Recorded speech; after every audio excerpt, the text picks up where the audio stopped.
কেন লতিরাজ কচু এক চাষ করবেন? দর্শক, লতি কচু এক চাষের কয়েকটি সুনির্দিষ্ট সুবিধা রয়েছে। লতি কচু চাষ সাধারণত সারা বছর করা যায়।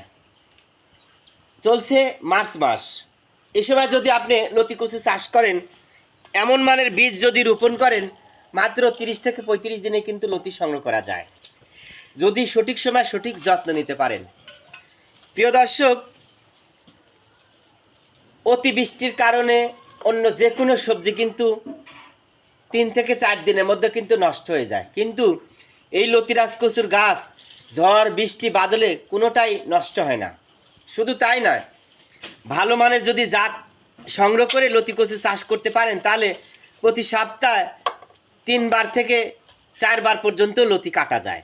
আপনি যদি বাণিজ্যিকভাবে লতি কচু চাষ করতে চান, তাহলে অল্প সময়ে লাখ লাখ টাকা কিন্তু ইনকাম করা যেতে পারে। তাই যারা লতি কচু চাষ করতে চান, আমাদের সাথে যোগাযোগ করে বীজ সংগ্রহ করতে পারেন। দেখেন, লতি হারভেস্টিংয়ের জন্য মাপনী যন্ত্র ব্যবহার করে 500 গ্রামে একটি আটে বাঁধা হচ্ছে। প্রিয় দর্শক, ভিডিওটি ভালো লাগলে শেয়ার করুন। ভালো থাকুন।